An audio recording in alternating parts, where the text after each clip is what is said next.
우리나라는 1945년에 남북으로 나뉘어서 70년 넘게 서로 적으로 여기면서 살고 있습니다. 최근에 남북 정상이 만나서 판문점 선언을 함으로써 좀 평화롭게 살 수 있는 길이 조금은 열렸지만 아직도 갈 길은 멀기만 합니다. 북한 때문에 우리나라 청년들은 의무적으로 군 복무를 해야 하고 우리나라 예산의 10% 이상이 국방비로 쓰이고 있습니다.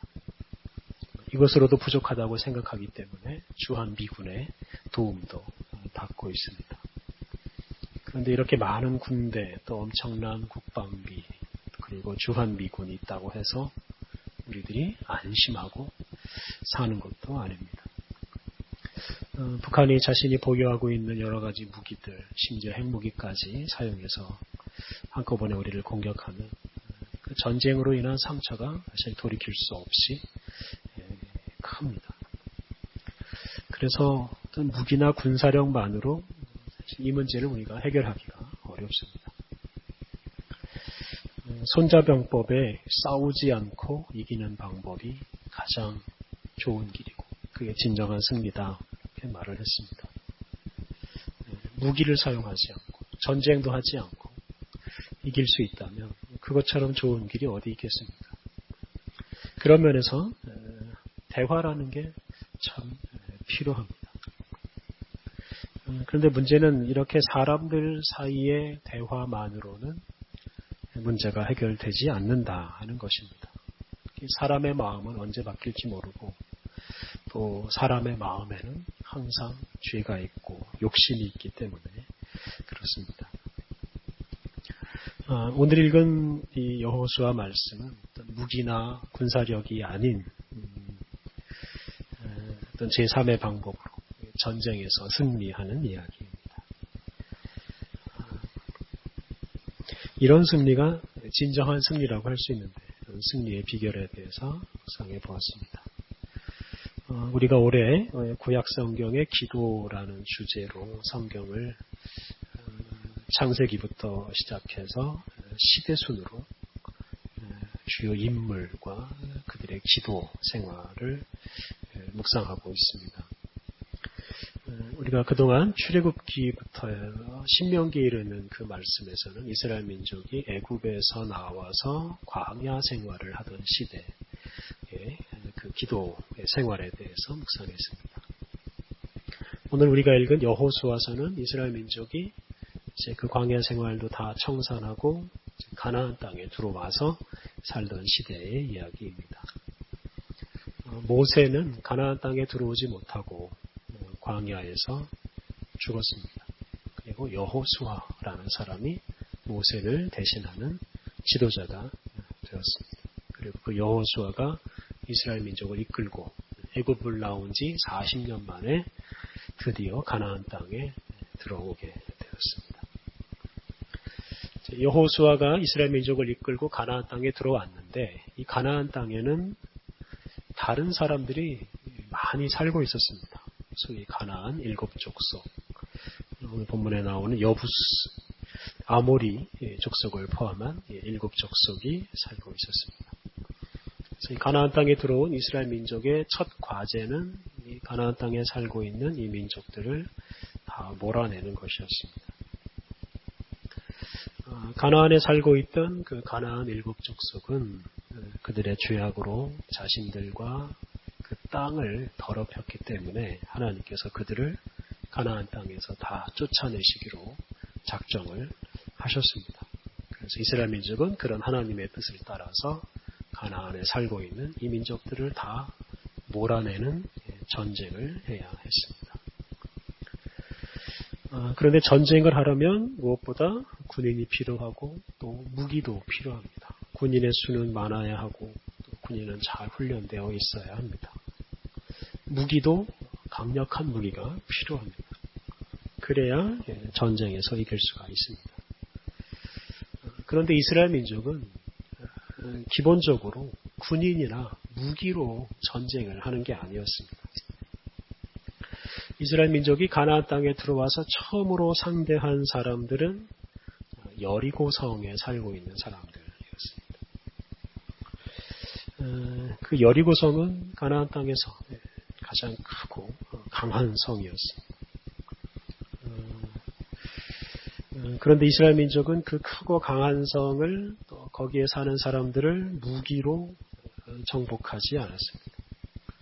그들은 하나님의 말씀을 따라서 그 성을 반복적으로 돌았을 뿐입니다. 이스라엘 민족이 여리고성을 하루에 한 바퀴 그리고 일곱째 날에는 7바퀴를 돌았을 때 그 성이 무너져 내렸습니다. 이렇게 이스라엘 민족은 단지 군인이나 무기에 의존해서 전쟁을 하지 않았습니다. 오늘 읽은 본문도 전쟁의 승패가 단지 군인이나 무기에 달려있지 않다는 걸 강조합니다. 이스라엘 민족이 가나안에서 첫 번째로 싸운 사람들은 이제 여리고성 사람들이었고, 두 번째로 상대한 사람들은 오늘 본문에 나오는 아이라고 불리는 아이성 사람들입니다. 그런데 이 아이성은 여리고에 비하면 아주 작았습니다. 그래서 여리고성, 큰 성을 정복한 이스라엘 민족 입장에서는 이건 아주 쉽게 정복할 거라고 예상을 했습니다. 그런데 예상과는 정반대로 아이성 사람들과 싸우다가 패배하고 말았습니다. 오늘 본문 4절, 5절에 나오는 것처럼 아이성을 공격하러 갔던 군인들이 패배하고 죽고 도망쳤습니다. 근데 이렇게 전쟁에서 한번 졌다고 해서 그냥 전쟁을 그만두진 않습니다. 그 패인을 잘 분석해서 군인이나 무기를 보충하고 또는 새로운 전략도 세웁니다. 그리고 나서 이제 다시 공격을 하는데, 이런 게 이제 일반적인 전쟁 방법입니다. 그런데 이스라엘 민족은 그것과는 차원이 다르게 다음 전쟁을 준비합니다. 6절부터 9절 말씀을 보면 이 전쟁에서 패배한 이스라엘 민족이 가장 먼저 하는 일이 나옵니다. 6절 말씀 제가 다시 읽겠습니다. 6절 여호수아가 옷을 찢고 이스라엘 장로들과 함께 여호와의 궤 앞에서 땅에 엎드려 머리에 티끌을 뒤집어 쓰고 저물도록 있다가 여호수아와 이스라엘의 장로들, 즉 이 여호수아는 그 당시 최고 지도자였고 이스라엘의 장로들은 이제 이스라엘 민족의 대표들이라고 할 수 있는데, 이렇게 이스라엘 민족의 지도자들이 여호와의 궤 앞으로 갔습니다. 여호와의 궤 앞으로 갔다는 것은 예배 시설인 그 성막으로 갔다는 뜻입니다. 또한 성막으로 가서 여호와의 궤 앞에 섰다는 것은 하나님 앞에 섰다는 뜻이 됩니다. 이렇게 나라의 지도자들이 군인이나 무기나 어떤 전략을 점검하기 전에 하나님 앞에 나아갔다 하는 것이 중요합니다. 이렇게 무엇보다 하나님 앞에 나아갔다는 것은 전쟁의 승패가 하나님께 달려있다라는 걸 인정하는 행위입니다. 군사력이나 무기가 아니라 하나님이 전쟁의 승패를 좌우한다 하는 이런 믿음이 있는 사람들이 이러한 행동을 할 수 있습니다. 이렇게 나라의 지도자들이 단지 어떤 물리적인 힘에 의존하지 않고 하나님을 찾을 때 그런 지도자들이 있는 나라, 그런 공동체는 아주 강한 공동체, 강한 나라가 될 것입니다. 7절부터 9절을 보면 여호수아와 이스라엘의 장로들이 하나님 앞에 기도하는 내용이 나옵니다. 이 기도의 내용을 요약하면 패배해서는 안 되는 우리들인데 왜 졌습니까? 이런 질문입니다. 다시 말하면 지금 기도하면서 우리가 왜 졌습니까? 우리가 왜 졌나? 이런 패배의 원인을 분석하고 있습니다. 앞에서 말씀드린 대로 하나님께서는 가나안에 사는 사람들을 그들의 죄 때문에 다 몰아내시기로 하셨습니다. 그래서 이스라엘 민족이 그들을 몰아내는 것은 아주 당연한 일이고, 그래서 이스라엘 민족이 가나안 사람을 이기는 것은 아주 당연한 일입니다. 그런 당연한 일이 일어나지 않는 것에 대해서 지금 하나님께 묻고 있습니다. 이스라엘의 지도자들은 하나님 앞에 나아가서 기도하면서 그 패배의 원인을 찾고 있고, 이것을 달리 말하면 지금 기도하면서 어떻게 하면 이길 수 있나 하는 이런 승리의 길을 찾고 있습니다. 우리는 여기에서 기도의 힘에 대해서 다시 한번 생각하고, 이 기도의 힘에 대해서 확신을 가져야 합니다. 강한 무기나 강한 군인이 있다고 해서 전쟁에서 이기는 게 아닙니다. 기도하지 않고는 이길 수 없습니다. 특히 우리 믿음을 가진 사람들은 늘 이런 생각을 가지고 살아야 합니다. 그리고 우리 믿음의 사람들은 누구보다 먼저 이렇게 기도해야 합니다. 단지 물리적인 힘만 믿고 사는 사람을 절대로 신앙인이라고 할 수가 없습니다.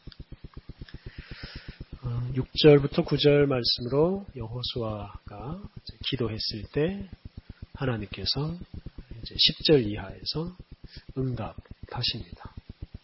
10절부터 12절까지 말씀은 이 전쟁의 패배의 원인이 하나님에게 있는 게 아니라, 하나님이 도와주지 않아서 진 게 아니라 사람 때문이다, 범죄한 사람 때문이다 라는 것을 지적하십니다.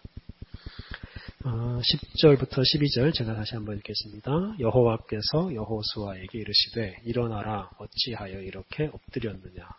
이스라엘이 범죄하여 내가 그들에게 명령한 나의 언약을 어겼으며, 또한 그들이 온전히 바친 물건을 가져가고 도둑질하며 속이고 그것을 그들의 물건들 가운데 두었느니라.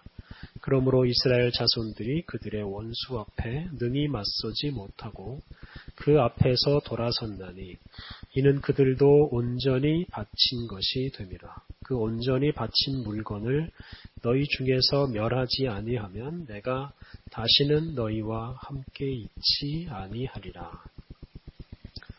그래서 온전히 바친 물건이 나옵니다. 이 온전히 바친 물건을 도둑질한 사람이 있다라는 것을 지적했습니다.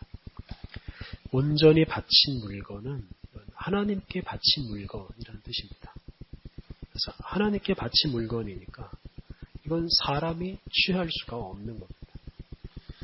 이스라엘 민족이 여리고성 사람들하고 싸울 때 하나님께서는 여리고성에 있는 재물은 절대로 개인적으로 취하지 말라고 하셨습니다.